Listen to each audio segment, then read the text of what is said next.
Hi, my name is Patty D. Priest and I work for the Kentucky Academy of Technology Education here at Murray State University in Murray, Kentucky. Today we're going to take a look at Poll Everywhere.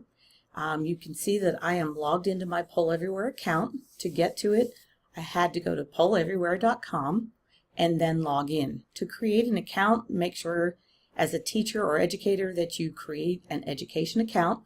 You'll notice that it is free, as it says down here, but that the account is limited to 40 responses per poll. That means if you have 40 students or more trying to answer your poll, that some of them will actually be discarded.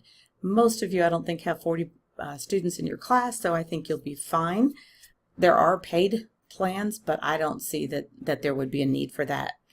Okay, one of the reasons to use Poll Everywhere is it engages your students in some real-time participation. Rather than just a question and answer, it's kind of a different kind of participation, as you'll see as we create some different polls. All right, you'll notice that I have one created here. It is not grouped. When you group some of your polls together, it creates almost like a survey where they go from one thing to the next, but they do it in their own time. For most of what you're going to want to do, you're going to want to have it in front of your class, and you're going to want them to actually see the results in real time. To actually activate my poll, I would come over here and I would click, and it looks like it's already activated because I was using it yesterday, just kind of trying to figure all this out, but it has no responses in it. So that one is active. So we're going to actually go in and create a new poll. So I'm going to go to the plus sign, and you'll notice that I have all these different kinds of polls. When I first started working with Poll Everywhere, it was pretty much a multiple choice type thing, but now you've got not only the multiple choice, but you can create a word cloud, and this works by asking a question and then having them put in words that answer the question or that describe something.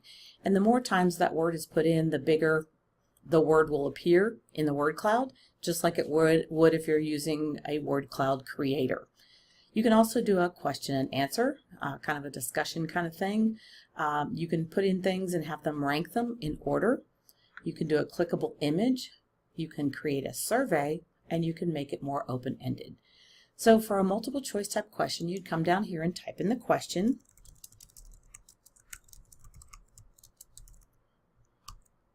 And then you would start putting in the answers that you want them to choose from. For example, one of them might be pizza.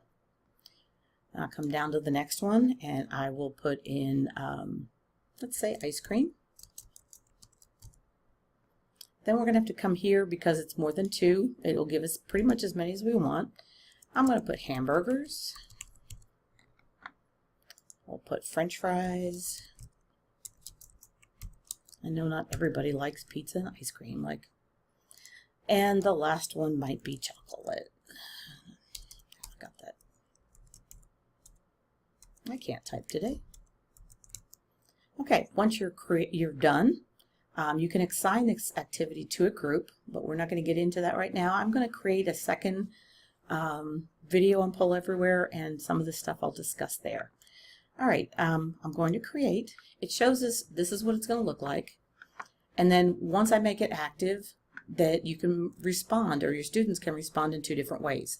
If they have a laptop or an iPad where they can actually get to the internet, they can actually go to pollev.com/pdpriest, and they can answer the question there, or they can actually use their phone and they can text the word pdpriest or my name and use this as like the phone number, the 37607, to join. Once they've joined, if you have multiple polls you want them to do, they don't need to join again, and so once they're there, they can keep going.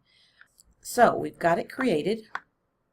We know what it's going to look like. We know how to join it, and if I come back here to polls at the top, you will see that I have two polls. Okay, so to activate it, I would come over here and click here, and that makes that green, and we're going to click this one, and I guess I can activate only one at a time.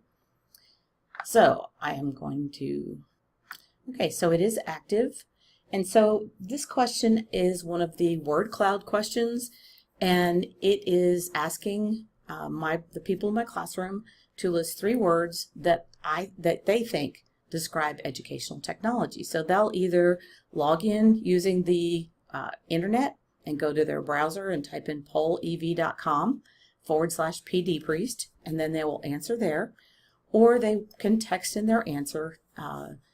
They'll text pdpriest to the number that is given on the screen, which is 37607. So as you see, we're waiting for answers, and with this type of a question, it's going to take them a few minutes to think. They have to type it in. If they're using a phone, they have to take the time, or a laptop, they have to take the time to actually access the poll. So you see the 3 words have popped up. Somebody else has now added some other words. When a word is used more than once, then it is made bigger. And so you can kind of see the real-time making of this cloud. Okay, so you get the idea. Let's go ahead and go back to I think I can go to the next poll. Okay, this is the poll for what is your favorite food. So you notice that next to each of the questions or answers that they can choose, it does have the letter. Before I activated it, it did not. They must have changed their mind from pizza to chocolate. I don't blame them. Chocolate is pretty cool. But you get the idea of what it's doing. So if you do have any questions with Poll Everywhere, please let me know. My email is pdpriest, PDEPRIEST @murraystate.edu.